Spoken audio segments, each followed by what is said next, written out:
Merry Christmas. I am sitting in front of the world's smallest Christmas tree.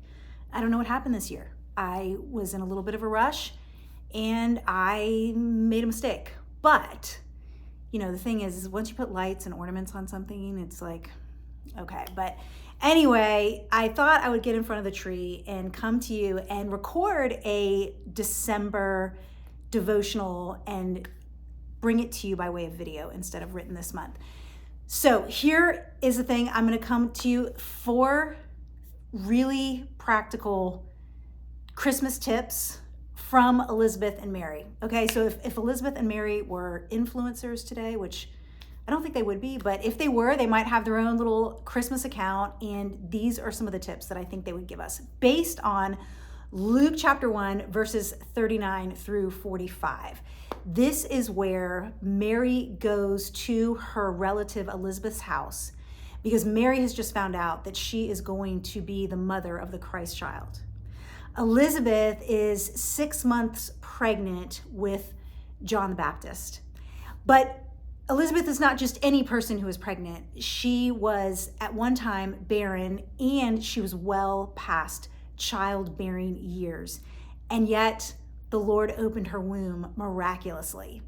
And so when Gabriel, the angel, went to Mary to tell her that she would be carrying the Messiah, he said to her, there is a living, breathing, walking miracle of God, and she is your relative Elizabeth.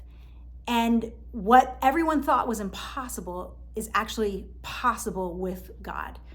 And so Elizabeth serves as a sign of hope, if you will, for Mary as she begins to ponder what it will be like for her to bring the Christ child into the world. And so Mary goes to Elizabeth's house, and I want you to think about how, out of all the people in the world, there's only one person who can upstage Elizabeth, and it's Mary. I mean, here Elizabeth has been righteous in the sight of the Lord. She is decades into life. She has been serving him for a long time. And finally, she has her moment. She is going to have a child, and not just any child, but the forerunner of the Messiah. And only one person in the history of the world can upstage her. And that would be the mother of the Messiah himself, Mary. So while we think that it would be natural for Elizabeth to welcome Mary, she could have been jealous. She could have been frustrated. She could have been thinking, you know what? This is my moment to shine. This is my moment to celebrate. And now this younger, seemingly undeserving person is going to come and take the spotlight. And yet we don't see, Elizabeth doesn't do that at all. There is such a beautiful exchange between the two of them.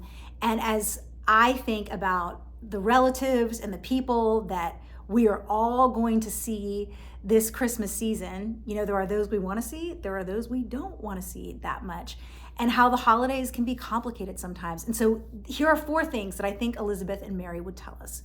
Number 1, be the person that people want to come visit. So Mary wanted to come visit Elizabeth. Why? Because she was a sign of hope. She was a sign of God's miracle working power. She did not just testify to herself, she testified to the Lord. So that's number 1. Number 2, be a person filled with the Holy Spirit. Elizabeth was totally filled with the Spirit. We see that over and over throughout the text.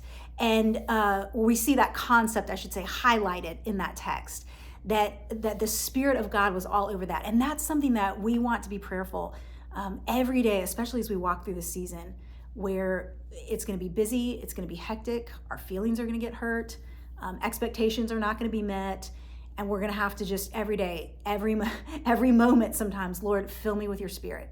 Let me be one filled with grace and gentleness and kindness and love and patience and peace. Okay, so number 1, be the type of person people want to come visit. Number 2, be filled with the Spirit. Number 3, speak blessing over others. Elizabeth continues to speak blessings over Mary. She just blesses her. And we have the opportunity as Christ followers to bless people in the name of the Lord and to be an encourager and to bring life and joy to people. So Be a person who speaks blessing. And then number 4, be grateful.